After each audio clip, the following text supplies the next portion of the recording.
The funeral for the late Pope Francis has been set for this Saturday in St. Peter's Square in the Vatican City. The 88-year-old died from a stroke and heart failure yesterday. More than 100 cardinals have started a series of meetings which will culminate in the election of the next pontiff.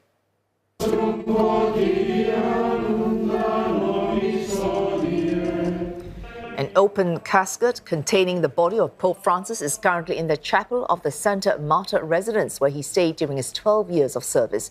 In a break from tradition, he will be buried as he directed in Rome's Basilica of St. Mary Major, and not at the Vatican. Mourners continue to gather at St. Peter's Basilica a day before his coffin is transferred for a lying in state until his funeral. This will be attended by dozens of world leaders, with confirmations so far from the US, France, Ukraine and Argentina. And for more, John Bevir joins us live from the Italian capital, Rome. John, now we know when the funeral will be, that's Saturday. What happens between now and Saturday? Well, as you mentioned, we have the moving of Pope Francis's body into St. Peter's Basilica, which is the building behind me, where people will be able to pay tribute to the Pope in person. And we have seen arriving into Rome over the past few hours, thousands more people coming here to pay their respects. We are expecting hundreds of thousands in the coming days.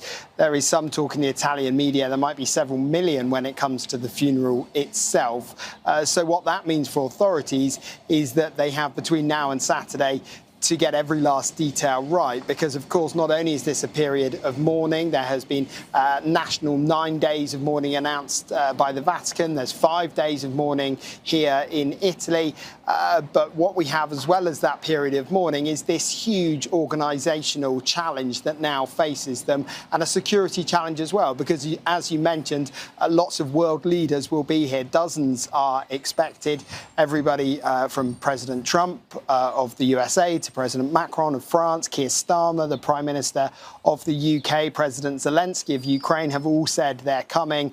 So it really is a huge challenge as people start to arrive here to pay their tributes to Pope Francis. Well, this organizational challenge extends beyond just these arrangements, because even as we mourn the late Pope, focuses on who will be the next Pope. Who could replace, who could fill the seat filled by Pope Francis?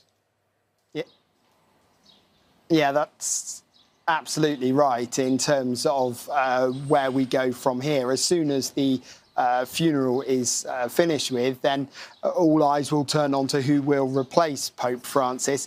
Of course, he was the first Pope from the Southern Hemisphere, namely Argentina, so a lot of people wondering whether that might happen again.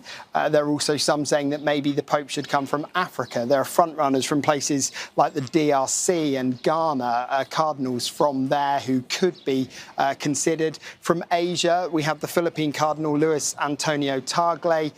He is the former Archbishop of Manila. He's considered to be a strong choice as well. So we could potentially see a change from the norm in terms of where the Pope comes from. Of course, the vast majority of popes traditionally have come from Italy. Those not from Italy, plenty have come from Europe. As I mentioned, Pope Francis, the first to come from the Southern Hemisphere. Critics of the Vatican have said that for too long the papacy has been too Eurocentric, too focused on this part of the world, because obviously this is where it is located. But they point out that Catholics are spread around the world, and so maybe a better way to spread the word of what the Catholic Church does is by having this Pope come from a different part of the world. So it's going to be interesting to see whether that is something that is considered. But all of this, of course, will come after the funeral itself. And that's what really the focus is on here over the coming days. What we've seen, as I mentioned, is lots of people arriving. You can probably hear behind me there's various construction work going on as roads are being closed, as various barricades are being put up around some of the key sites, as more and more people are spilling into both Rome and into Vatican City. This is a huge operation for all involved, and of course all eyes on this part of the world for the next week or so. Thanks for outlining that operation. John Bevir there for us in Rome.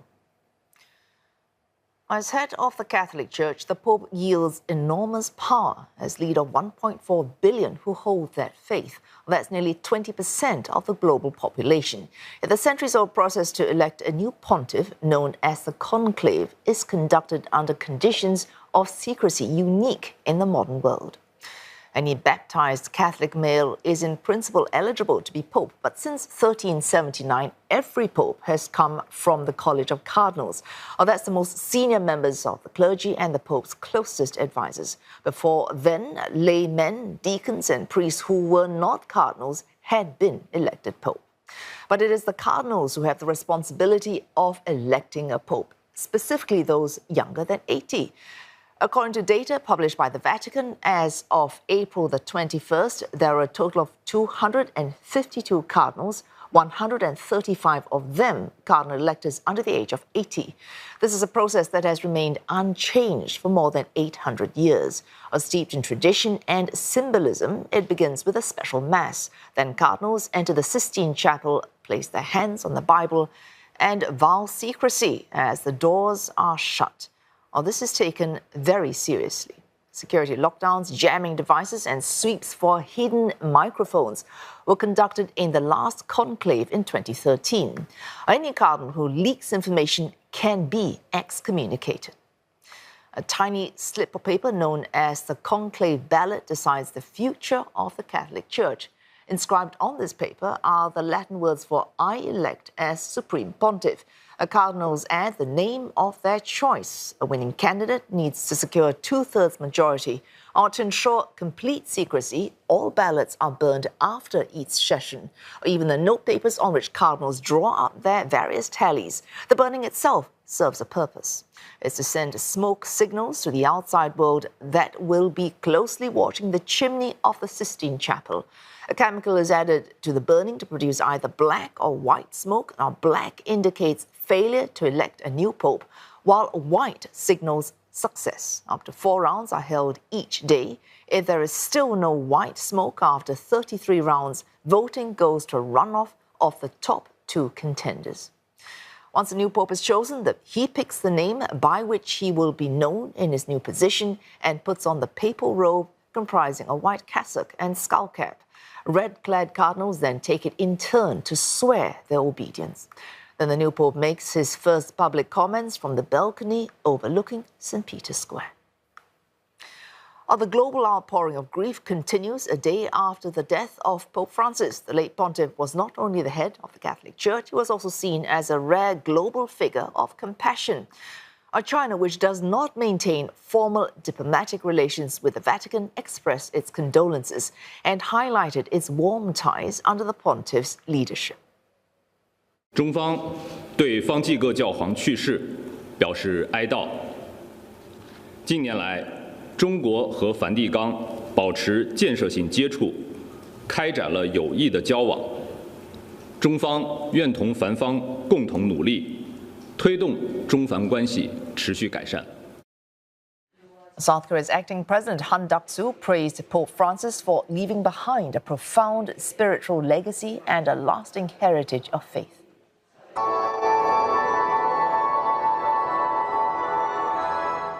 His legacy also being remembered across the Philippines as the deeply Catholic nation mourned the loss of a beloved spiritual figure. A grief was palpable as worshippers knelt before a framed photograph of Pope Francis, surrounded by flowers and candles inside the Manila Cathedral. So kung may legacy talaga si Pope Francis sa amin, not to take ourselves too seriously. Then not to stay on a pedestal. Come down, be human, and bumabad ka sa mga tao. That's the big legacy of Pope Francis. Another Catholic majority in Asia, that's Timor-Leste, declared a week of national mourning, with citizens gathering for prayers and flags being flown at half-mast across the nation. The late pontiff was the first to visit the country in more than 3 decades during his Asia trip last year. Pope Francis also mourned by Catholics and non-Catholics alike in the Indonesian capital of Jakarta as they praised his unwavering commitment to interfaith harmony. Sangat bagus, karena kan apa polemik antar yang berbeda agama kan ini sangat itu ya sensitif ya di Indonesia ya akhir-akhir ini. Jadi dengan adanya beliau ya kita ngambil contoh bahwasanya kita ayo saling bertoleran, bahwasanya ini bangsa Indonesia yang beraneka ragam agama, suku dan budaya, maka disatukan dengan ya Pancasila dengan di Republik Indonesia ini. Singapore's leaders have sent condolence letters to the Secretary of State of the Holy See on the passing of Pope Francis. President Tharman Shanmugaratnam says the pontiff was a leader for a troubled world. Pope Francis was a bold, ethical and reasoned advocate for peace, interfaith acceptance and for efforts to counter climate change. President Tharman adds he will be remembered for his humility, for walking alongside the poor, and his respect for the dignity of every person. Prime Minister Lawrence Wong notes that during the papacy of Pope Francis, relations between Singapore and the Holy See were significantly strengthened. In a divided world, Pope Francis consistently called for unity and the building of bridges. These messages resonated deeply in Singapore's multiracial and multi-religious society.